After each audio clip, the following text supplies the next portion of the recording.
बिहार का नाम।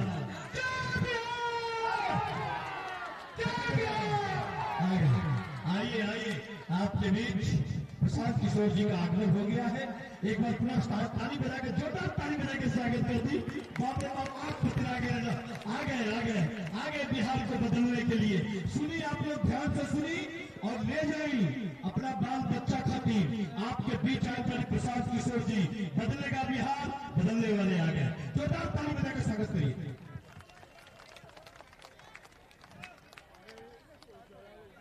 साथियों, बिहार बदलाव यात्रा के सारण जिला के पड़ाव में जन स्वराज के सूत्रधार श्री प्रशांत किशोर जी गरखा के पावन धरती पर आ चुके हैं।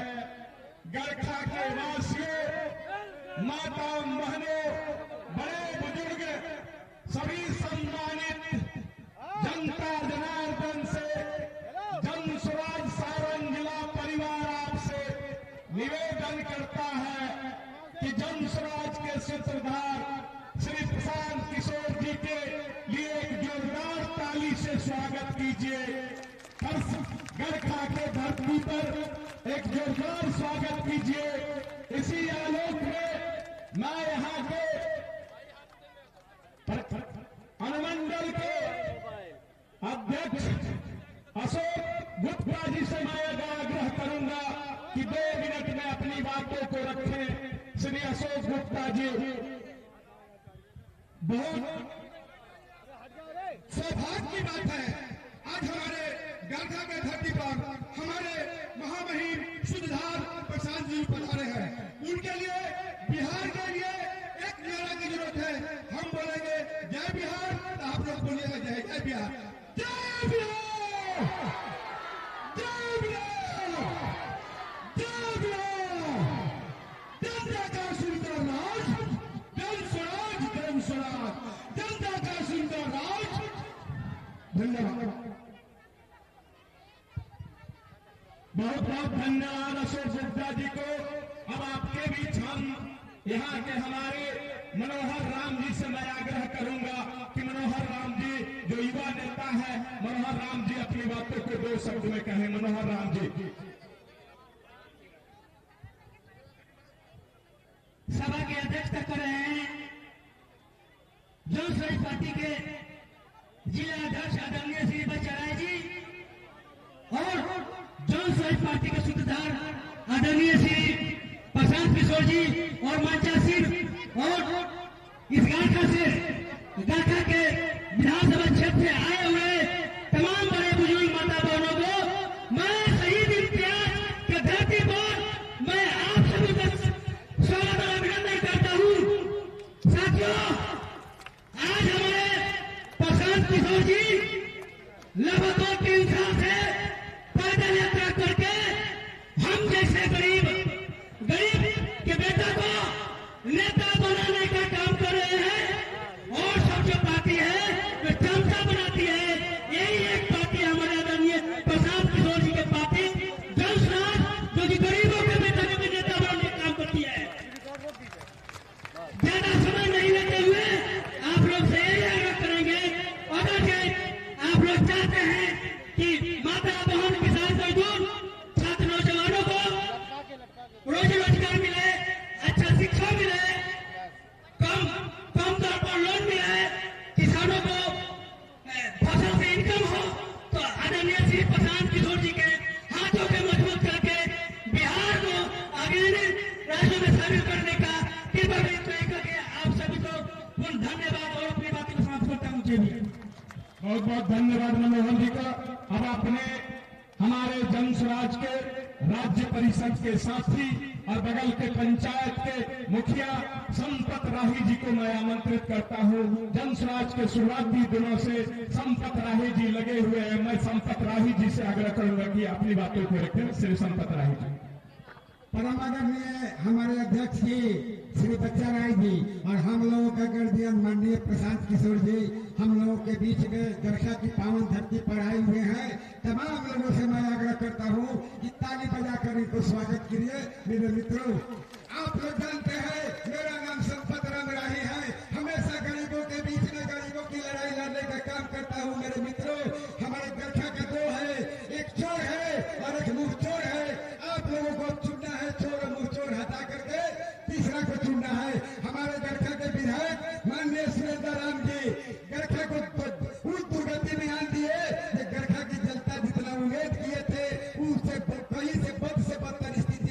किए हैं। मेरे मित्रों, गरखा में जाइए, वृद्धा पेंशन में दाखिल खारिज में, इसके बाद में हर मामला में विधायक जी को यहाँ बना हुआ है। हम लोगों को बच्चे, छोटे छोटे बच्चे का आंगनबाड़ी का जब आता है, आंगनबाड़ी के पोषाहार में सारे हमारे विधायक जी हर जगह से कमीशन बने हुए हैं। गरखा को दुर्गति को और गरखा भ्रष्टाचार के पूरे सारण जिला में सबसे 1 नंबर में भ्रष्टाचार में चल रहा है। मेरे मित्रों, आप लोगों के बीच में मैं आग्रह करता हूँ कि हम लोगों के अभिभावक माननीय प्रशांत जी, हम लोग गरीब के कहते हैं कि जिस गरीब के पास में पैसा नहीं है उस गरीब को हम विधायक बनाएंगे।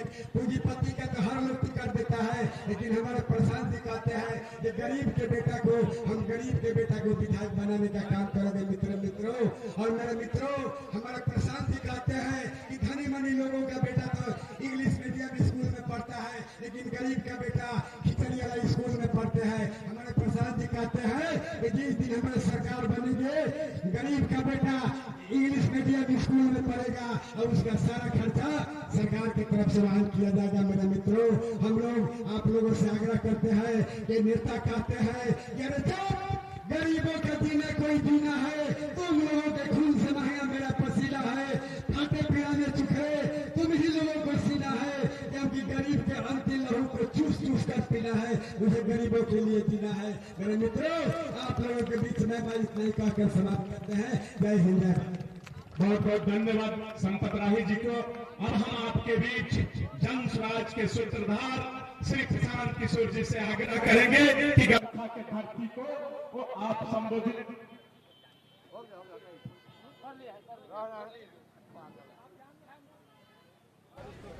अब हम चाहेंगे कि जन स्वराज के सूत्रधार श्री प्रशांत किशोर जी आए, आपको संबोधित करेंगे।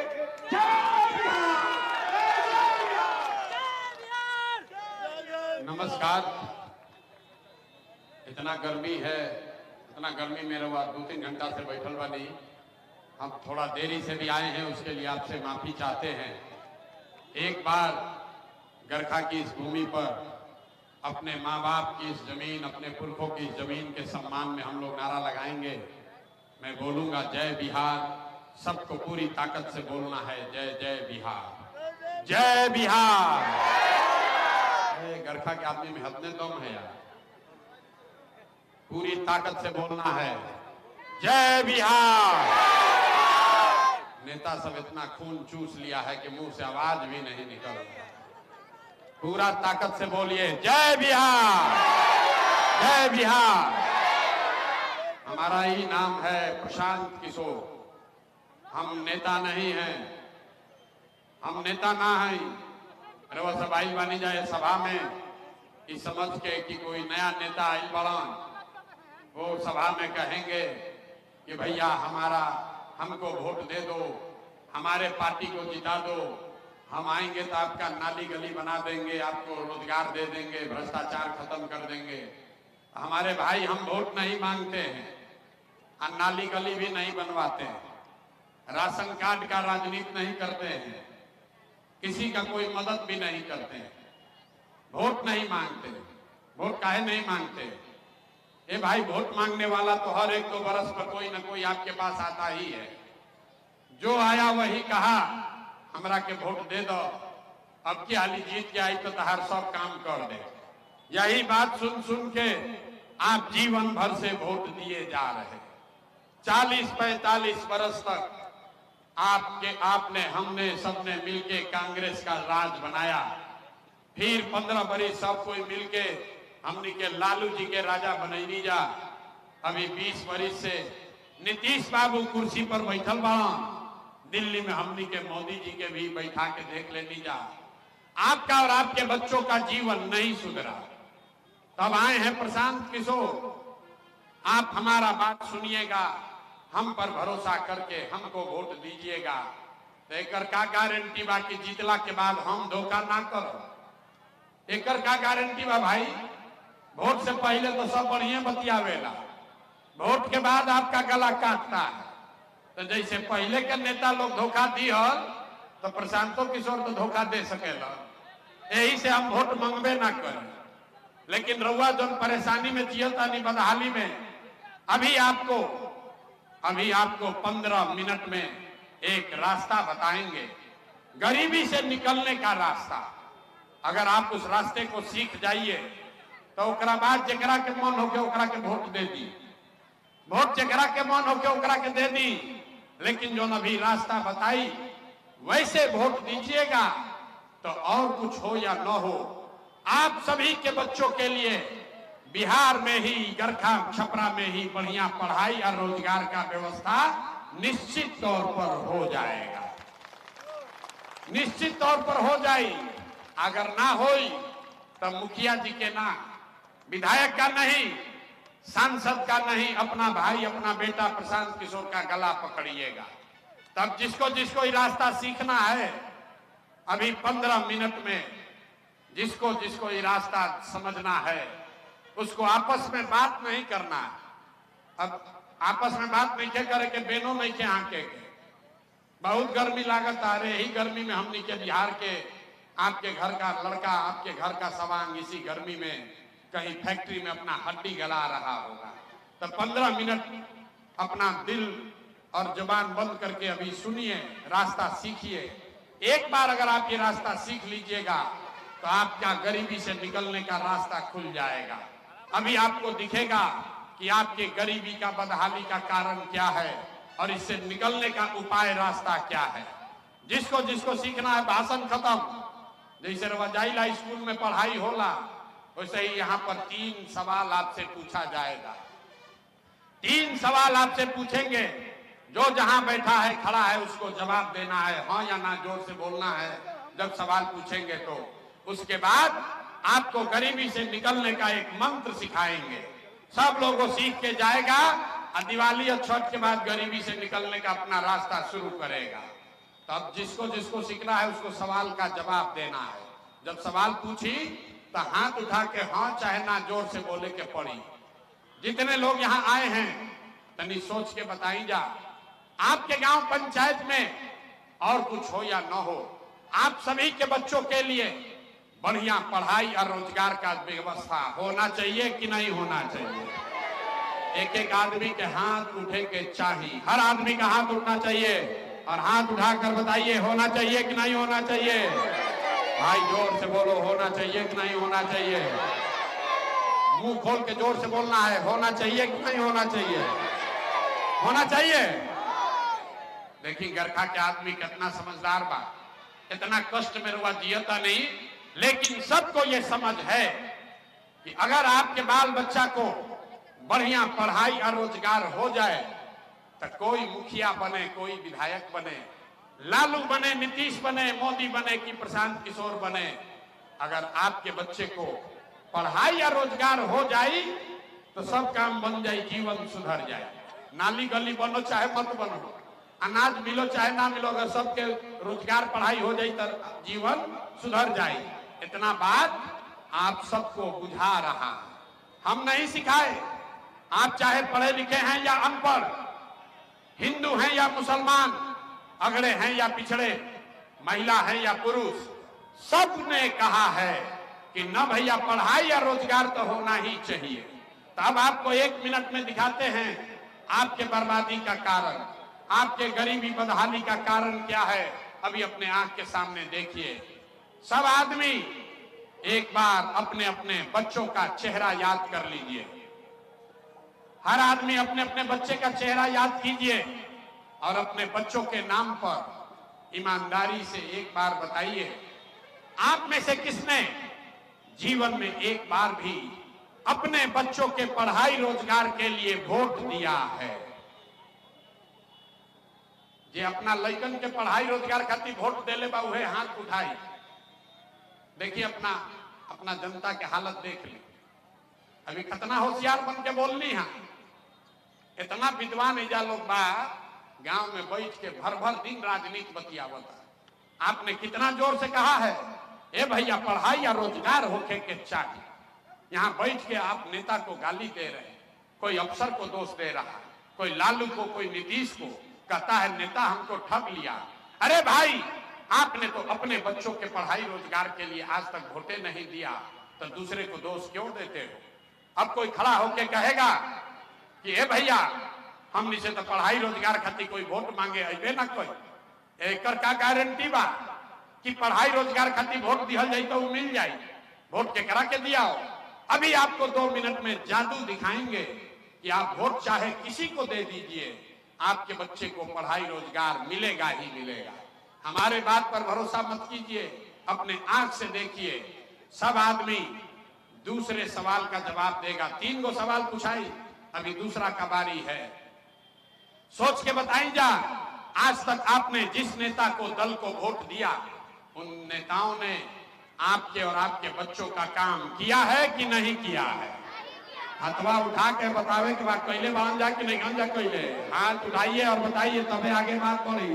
कैले बांध जा कि नहीं खन जा कैले? अरे नेता लोग काम किया है कि नहीं किया है? जोर से बोलो भाई, किया है कि नहीं किया है? किया है कि नहीं किया है? किया है कि नहीं किया है? नहीं किया है। देखिए अभी कैसे जादू दिखेगा। अभी ज्ञान के आंख खुली, चक्षु खुली। सब आदमी कहले बा भैया पीछे मत हटिया जा। आपने कहा कि भैया जिस दल को नेता को वोट दिए, आज तक तो हमने के कोई कामे ना कैलस, तो अब हम गिनवावे शुरू करता नहीं। जादू देखने के लिए तैयार होइए। गिनवाना शुरू करते हैं। सही बोले तो जोर से हाँ बोले के बाद, आ गलत बोलब तो ना बोल दे। जैसे ही बात खत्म हुई, दिखी कि लाऊ लड़का के पढ़ाई रोजगार कैसे मिली, बोले के सब के बाद। पूरा बिहार में, गरखा में, इस सभा में आए हुए बहुत सारे लोगों ने 5 किलो अनाज के लालच में मोदी जी को, भाजपा को वोट दिया है। तो बिहार में चाहे जितना चोरी भ्रष्टाचार होके, 1 किलो चोरी करके 4 किलो अनाज यहाँ के लोगों को मिल रहा है कि नहीं मिल रहा है? ये भाई बोला 4 किलो अनाज मिला था कि नहीं? क्या मिला? मिल रहा है। आपने हमने वोट दिया, हिंदू मुसलमान बनके सब हिंदू लोग कहल कि भैया हमार दशा कुछ भी होके पहले अयोध्या में राम जी के मंदिर बने के चाहिए। तो आपके गांव का नाली गली नहीं बना, आपको इंदिरा आवास नहीं मिला, आपके यहाँ स्कूल अस्पताल नहीं हुआ, गरखा छपरा में फैक्ट्री नहीं लगा, लेकिन आपके वोट के ताकत से अयोध्या में राम जी का मंदिर बना है कि नहीं बना है? अरे भाई जोर से बोलो, मंदिर बना है कि नहीं बना है? तो 2 बार हिलाने पर काहे बोलते हो? मंदिर बना है कि नहीं बना है? आपने हमने वोट दिया बिजली सड़क के लालच में मोदी जी को, नीतीश कुमार को। कई आदमी कहल ना मोदी के ना देव, हम तो नीतीश के देव, हमनी के सड़क बढ़िया चाहिए, बिजली चाहिए। लालू जी के जंगल राज में बिहार में बिजली सड़क ये सब नहीं था। तो नीतीश के राज में इसी भ्रष्टाचार वाले बिहार में बिजली का बिल 1000 आए चाहे 2000, घरे घरे बिजली आया है कि नहीं आया है? सबको बोलना है। हाँ, अब फिर दोबारा ना बोलो, फिर रख दे, माइक चल जाए। बिजली आया है कि नहीं आया है? आपने हमने वोट दिया जाति के नाम पर, अपने जात के नेता को। बिहार में आदमी कहेला जी ही चाहे मर जाए, अपना जाते वाला के वोट दे। अच्छा होके कि खराब होके, लुटेरा होके या डकैत होके, अपना जाते वाला नेता के वोट दे।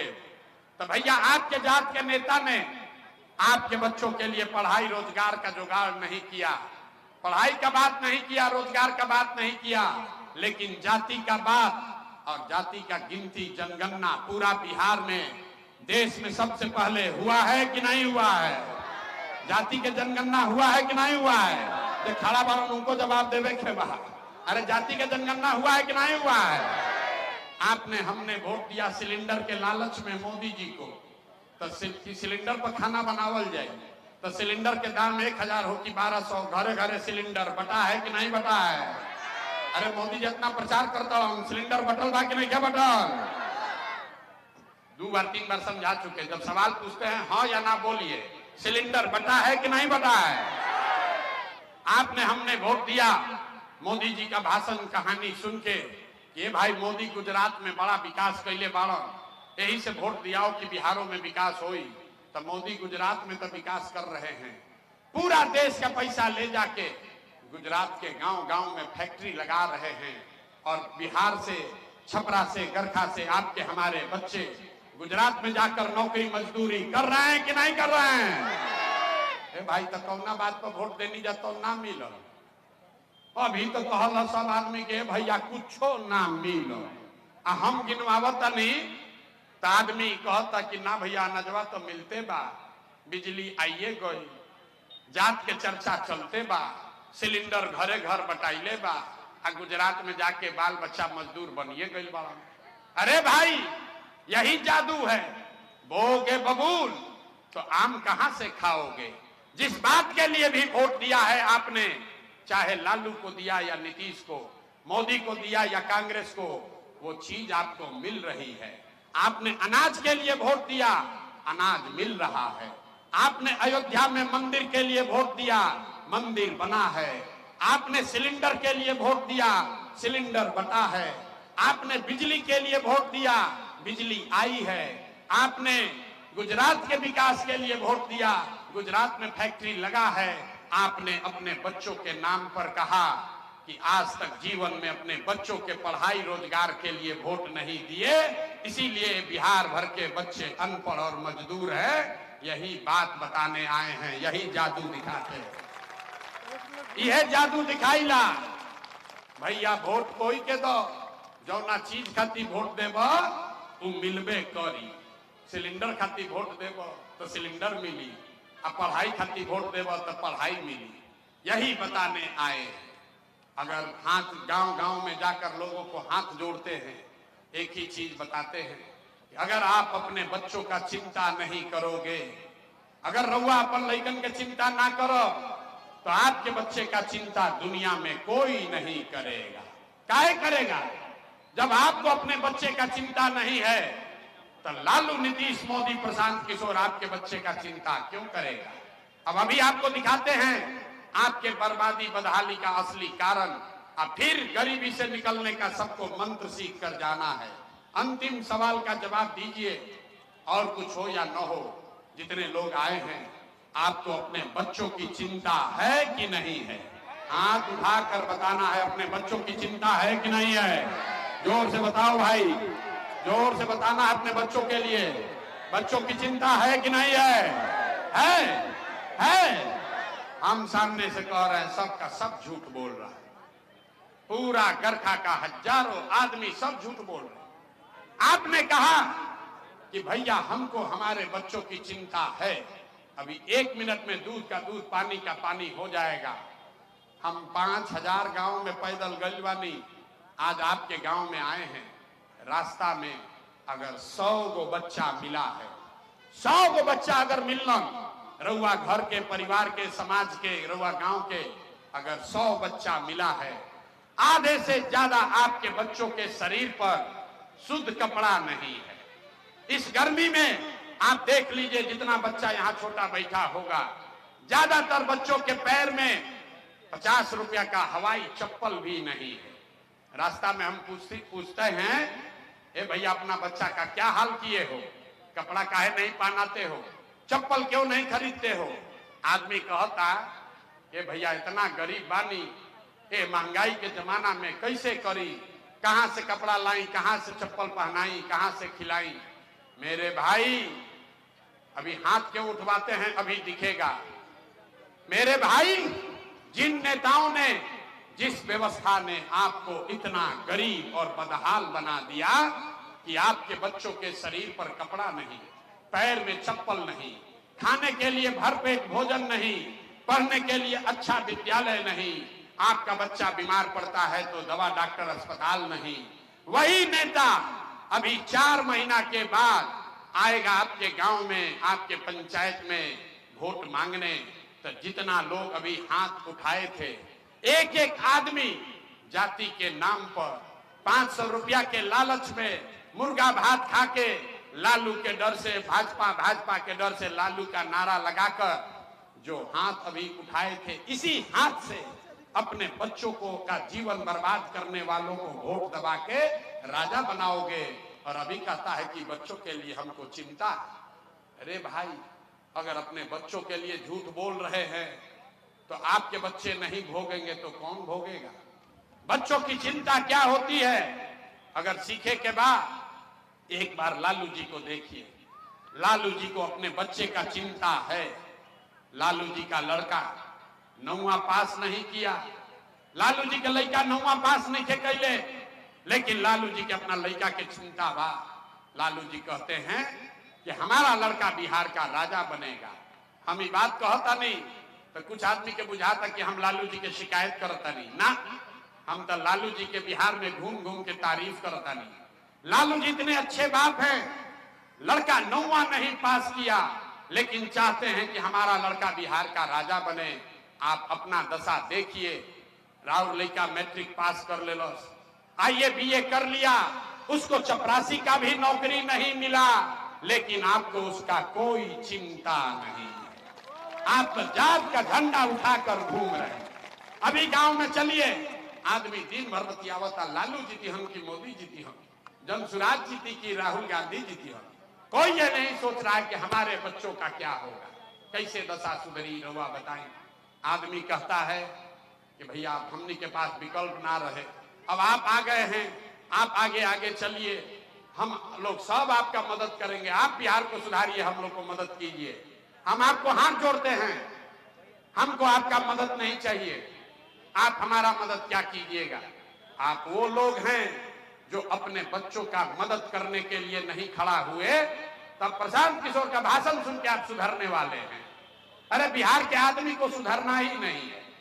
5 बरस बैठ के रुआ रोता नहीं, ये भैया बिहार में बड़ा भ्रष्टाचार बा, ए भैया जब पढ़ाई नहीं थे, ए भैया फैक्ट्री रोजगार नहीं थे, नाली गली नहीं थे, 400 रुपया के भीख मिलता पेंशन के नाम पर। अब फिर वोट होई तो उसी दल को, उसी नेता को जाके फिर वोट दे दोगे, क्योंकि आपको सुधरना नहीं। इसीलिए ये प्रयास कर रहे हैं। यहाँ जितना आदमी बैठा है, पूछते हैं वोट किसको दिए हो, कहता है भैया मोदी जी के देले बानी। पूछते हैं क्या है, कहता है मोदी जी का सीना है 56 इंच का। सुनिए कहानी, गांव में आदमी कहता मोदी जी के सीना बा 56 इंच के, पाकिस्तान के मिटा दी हम, मुसलमान के सीधा कर दी हम, भगा दी हम। देखिए बिहार के लोगों का दुर्दशा। यहाँ गरखा के गांव में बैठ के आपको ये समझ है कि मोदी का सीना 54 इंच है कि 56 इंच, मोबाइल पर टीवी पर दिख रहा है, लेकिन अपने बच्चों का खाए बगैर सीना सिकुड़ा के 15 इंच हुआ है, ये आपको नहीं दिख रहा है।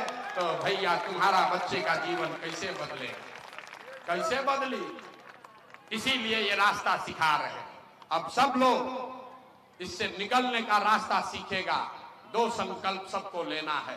पहला संकल्प, एक बार सब लोग ध्यान से सुनिए, जिन नेताओं ने आपके बिहार को, आपके बच्चों के भविष्य को लूटा है, जिन लोगों ने बिहार को, जो लोग सब, जितना नेता सब बिहार के लुटले बाड़ा, जिन लोगों ने आपके बच्चों को अनपढ़ मजदूर बनाया है, जिसने आपके पेट पर लात मारा है, वो चाहे आपके दल का हो या जात का, गांव का हो या विचारधारा का, उसको वोट नहीं देना है। तो पहला रास्ता क्या है, हाथ उठाकर संकल्प लीजिए। सब आदमी को दोनों हाथ उठाना है। एक एक आदमी के हाथ उठावे का और बोलना है, जिन नेताओं ने बिहार को लूटा है उसको वोट देना है कि नहीं देना है। जोर से बोले के बाद, झूठ नहीं के बोले के। जिन नेताओं ने बिहार को लूटा है उसको वोट देना है कि नहीं देना है। जोर से बोलो, देना है कि नहीं देना है। जोर से बोलिए, देना है कि नहीं देना है। आपके जात का होगा तो दीजिएगा कि नहीं दीजिएगा। हिंदू मुसलमान करेगा तो दीजिएगा कि नहीं दीजिएगा। और 2000 रुपया देगा तो दीजिएगा कि नहीं दीजिएगा। अरे भाई 1000 रुपया देगा, मुर्गा भात खिलाएगा तो दोगे कि नहीं दोगे। नहीं दीजिएगा, नहीं दीजिएगा। अरे भाई सीख लो, पैसा देगा, 1000 रुपया देगा तो पैसा लेना है। हम बताते हैं क्यों लेना है, पूरा सीख कर जाइए। अब यही आपके काम का बात है। नेता आकर पैसा देगा तो पैसा लेना है। क्यों लेना है आप बताइए। 5 वर्ष में राशन कार्ड बनाने में 3000 रुपया घूस लिया है कि नहीं लिया है। सबको बोलना है, राशन कार्ड बनाने में घूस लिया है कि नहीं लिया है। राशन कार्ड बनाने में घूस लागल बा कि नहीं लागल। जाति प्रमाण पत्र बनाने में पैसा लगा है कि नहीं लगा है। थाना में FIR करने जाते हैं तो घूस लगता है कि नहीं लगता है। बिजली का गलत बिल आ रहा है कि नहीं आ रहा है। बिजली का बिल गलत आ रहा है कि नहीं आ रहा है। घरे घर शराब बेचवा रहा है कि नहीं बेचवा रहा है। पुरुष लोग चुप होइए, खाली महिला बताएंगी। गांवे गांव शराब बिक रहा है कि नहीं बिक रहा है? शराब बिकता कि नहीं क्या बिकत? दाखिल खारिज में पैसा लगा है कि नहीं लगा है? सीओ वीडियो ने लूटा है कि नहीं लूटा है? जोर से बताओ भाई, दाखिल खारिज में सीओ वीडियो का पैसा लग रहा है कि नहीं लग रहा है? इंदिरा आवास का पैसा मांगा है कि नहीं मांगा है घूस?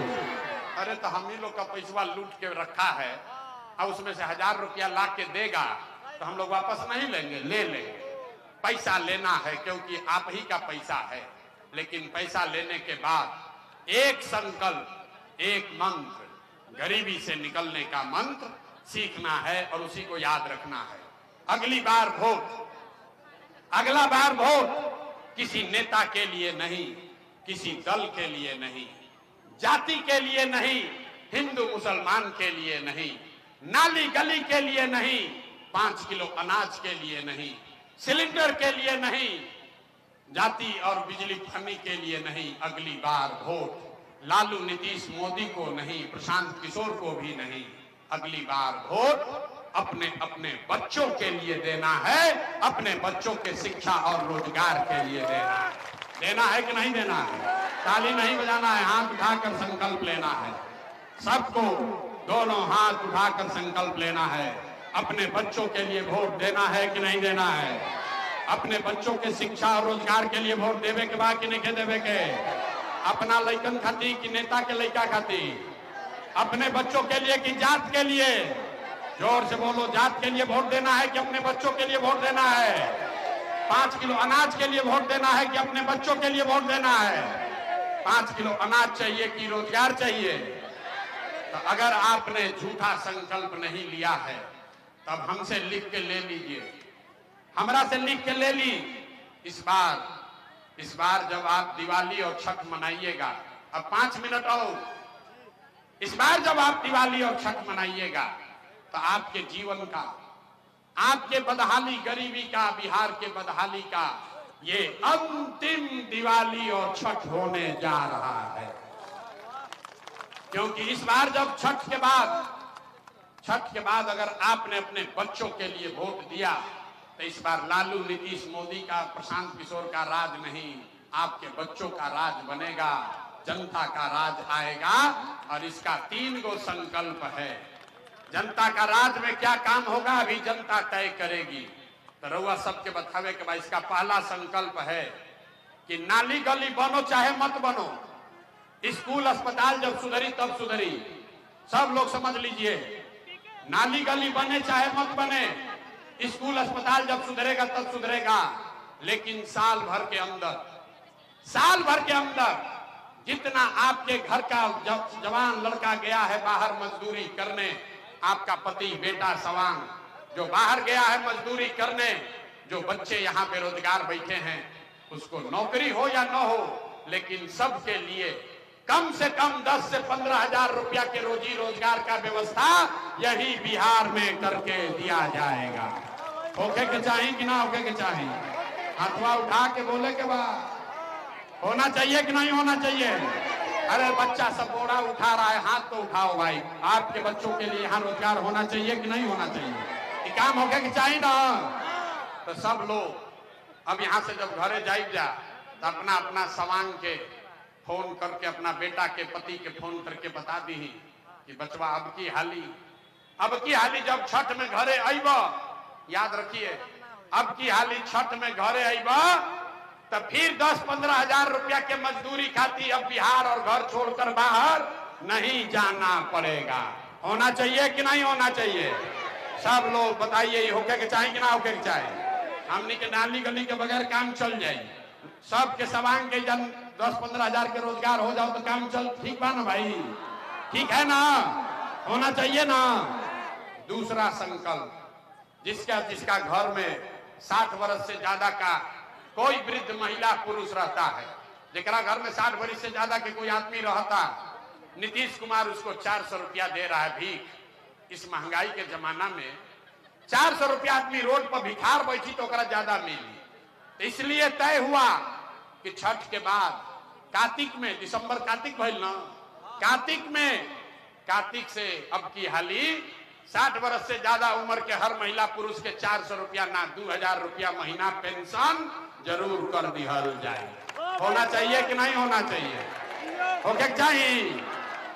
ये आदमी सब सो रहा है, होना चाहिए कि नहीं होना चाहिए बताओ भाई? 2000 रुपये पेंशन होना चाहिए ना।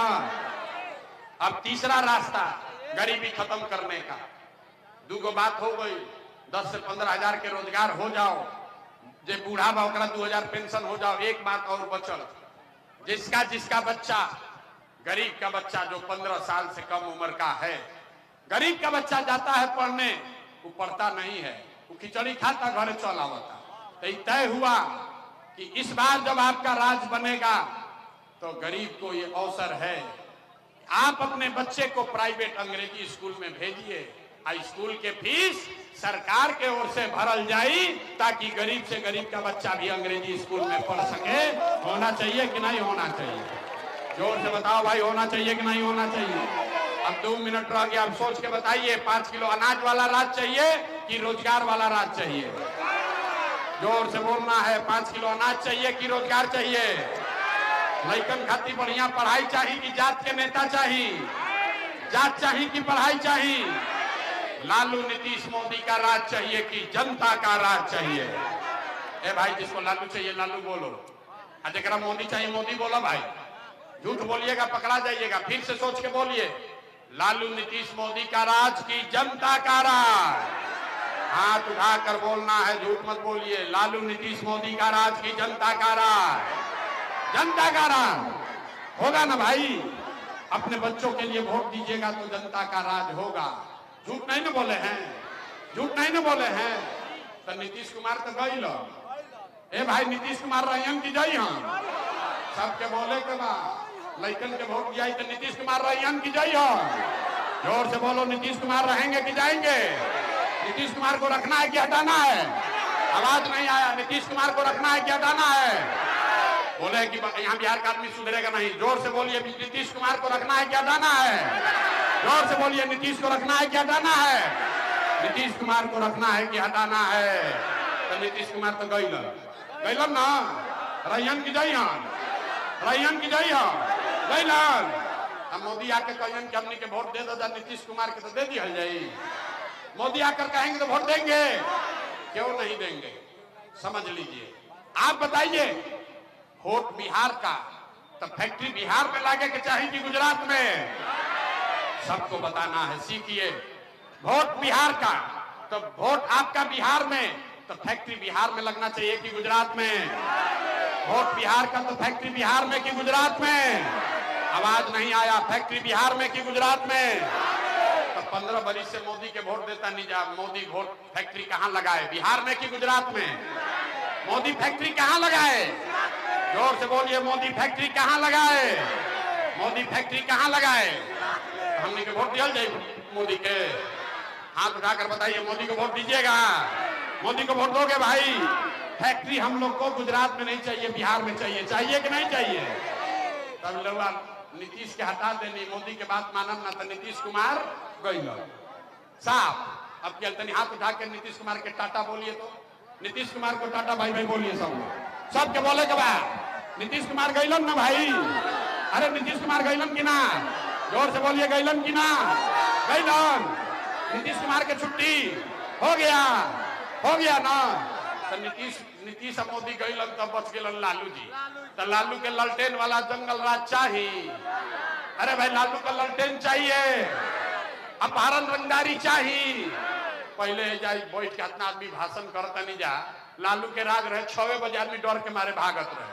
अरे भाई, राज चाहिए, लालू का जंगल राज चाहिए, लालू का जंगल राज चाहिए।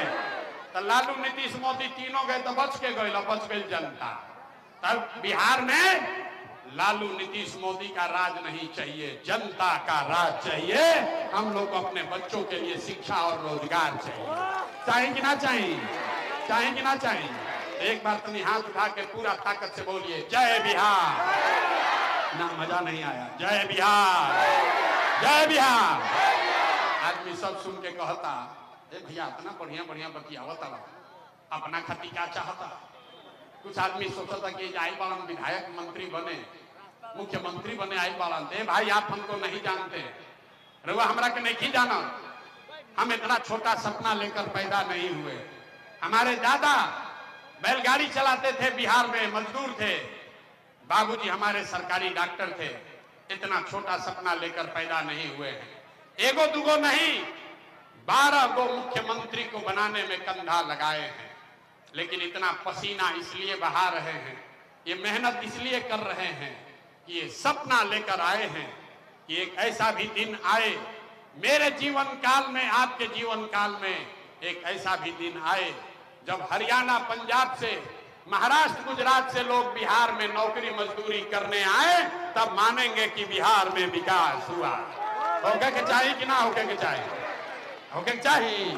तो तनी जोर से जो बिहारी करके गाली देता है उसको जवाब दीजिए, बोलिए जय बिहार, जय बिहार। तो हम आपसे वोट मांगे नहीं, पैसा चंदा लेते नहीं हैं, लेकिन आपसे मांगने आए हैं आपका आशीर्वाद। अगर आपको लगता है, रउआ बुझाता कि जो बात कहता नहीं तो ठीक बा, जो रास्ता दिखा रहे हैं वो ठीक रास्ता है, जो कोशिश मेहनत कर रहे हैं वो ठीक मेहनत है, तो और कुछ नहीं, जाने से पहले एक बार हाथ उठाकर आशीर्वाद दीजिए और बताइए कि ये प्रयास होना चाहिए कि नहीं होना चाहिए, कि बिहार में बदलाव होना चाहिए कि नहीं होना चाहिए। सबको बोलना है बिहार में बदलाव होना चाहिए कि नहीं होना चाहिए। तो करी ना प्रयास, प्रयास करी ना भाई, अरे प्रयास करे ना, प्रयास होके के चाहिए ना। बिहार में बदलाव होना चाहिए ना, कि भ्रष्टाचारी नेताओं को हटना चाहिए कि नहीं हटना चाहिए? हटना चाहिए ना, तो चाहिए तो बोलिए जय बिहार। किसी नेता और दल का नारा मत लगाइए, यही नेता, यही सब दल लूटा है। किसी नेता का नारा मत लगाइए, अपनी मिट्टी का, अपने माँ बाप और पुरखों की जमीन का नारा लगाइए, जय बिहार, जय बिहार, जय बिहार। बहुत बहुत धन्यवाद। 5 महीना और छठ होई आ गरीबी से, बदहाली से निकले के रास्ते